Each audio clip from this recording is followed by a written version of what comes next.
৩২ নম্বর মসজিদ, জুলাই গণ অভ্যুত্থান, রাজনীতিক দমন নিপীড়ন, ভারতীয় আগ্রাসন, এই সব কিছুর কেন্দ্রবিন্দুতে দাঁড়িয়ে আমরা কি সঠিক সিদ্ধান্ত নিতে পারছি?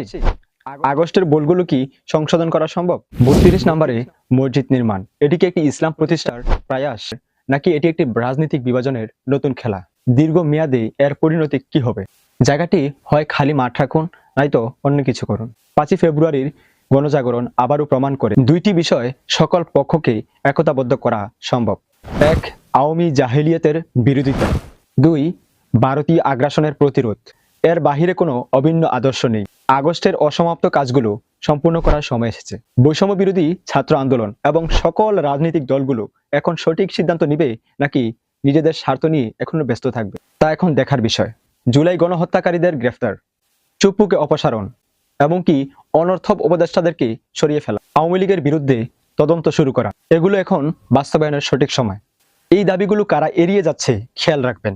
আওয়ামী জাহিলিয়তের অন্যতম প্রতীক হচ্ছে আয়নাগর, তা নিয়েও টালবাহানা চলছে, বিশেষ করে সেনাবাহিনীর মধ্যে। আয়নাগরের সংস্কৃতি এবং প্রকৃত বাস্তবতা সামনে তুলে আনা প্রয়োজন। এই বিষয়ে পূর্ণ স্বচ্ছতা এবং কি সংস্কার জরুরি। গুম কমিশনের ক্ষমতা বৃদ্ধি করতে হবে। কলকাতায় বসে আওয়ামী লীগের নেতারা গোপন বৈঠক করছে, সেখানে নাশকতা অরাজকতার পরিকল্পনা হয়েছে বলে খবর পাওয়া গেছে। এই বিষয়টি অবিলম্বে গুরুত্ব দিয়ে মোকাবেলা করা প্রয়োজন। একটি 3 ধাপে পরিকল্পনা করা দরকার। আওয়ামী লীগের নিষিদ্ধ করা, দোষীদের শাস্তি নিশ্চিত করা, এবং কি যারা গণহত্যায় জড়িত নয় তাদের জন্য রিকনসিলিয়েশন প্রক্রিয়া চালু করা। হাসিনা ও তার সহযোগীরা ভারত থেকে বাংলাদেশে অস্থিতিশীল পরিস্থিতি তৈরি করতে চাচ্ছে।